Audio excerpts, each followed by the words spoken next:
चलिए, तो आज हम जो बताने वाले हैं क्वेश्चन आपको, जो कि गुड बुक से प्राप्ति हो जाएगी, जिसकी क्वेश्चन की और जो आईआईटी मेडिकल में पूछे जाने वाले क्वेश्चन है, जो कि केमिस्ट्री का न्यूमेरिकल है, आपको हम बताने वाले हैं, जो कि बहुत अच्छा न्यूमेरिकल है। आप देखिए, कह रहा है 0.65 gram of zinc was put in solution of 1.5 gram CuSO4 and the Cu thus participate weight 0.635 gram. What weight of the zinc sulfate will be recovered on evaporation of the remaining solution? आपको पूछ रहा है, जो कोई हम solution तैयार किए हैं और उस सॉल्यूशन में आपको जिंक दिया हुआ है और कॉपर सल्फेट की मात्रा दी गई है, और आपको निकालना क्या है, जिंक सल्फेट की मात्रा निकालना है। चलिए, बहुत बढ़िया क्वेश्चन है, इसको आप अच्छे से देखिए और इसको हम बनाने का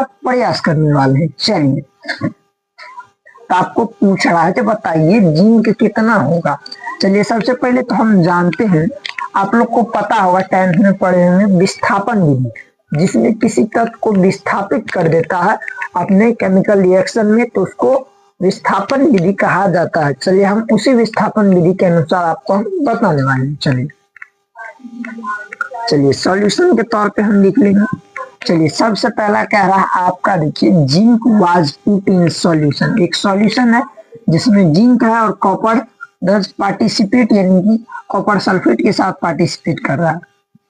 चलिए, जिंक प्लस CuSO4 गिव्स, अब बनने वाला क्या है, आपने 10वीं में पढ़ा होगा, यदि इसके साथ ही हो जाता है तो फिर इसके साथ यह अभिक्रिया करके बाहर निकल जाता है और उसको अकेला छोड़ देता है, तो क्या हो जाएगा, जिंक सल्फेट प्लस Cu, यानी कि कॉपर अलग रह गया। अब यहाँ पे जिंक की बात है, अब कह रहा है copper sulphate and Cu participate इतना है, कितना है, तो Cu का आपको पार्टिसिपेट दिया गया, पार्टिसिपेट करने के लिए। आप ऐसे भी लिख सकते हैं ZnSO4 प्लस Cu, यानी कि ऐसे भी लिख सकते हो जैसे होने से, ठीक है। चलिए, अब हम करने वाले हैं। देखिए, Zn का आपको कितना दिया गया है, Zn का नहीं तो x मान लेंगे। चलिए, CuSO4 का कितना दिया गया है, आपको पता रहना चाहिए CuSO4 का कितना दिया गया है। अब देखिए, जिंक का दिया हुआ 1.5 ग्राम है, आपको पूछ किसका रहा है, कॉपर का, किसका, कॉपर का, तो यहाँ पे x नहीं होके जिंक का आपको दिया हुआ है, कितना हो गया जिंक का 1.5 ग्राम। चलिए, आपको कॉपर का, कॉपर सल्फेट का देखिए आपको दिया होगा इसमें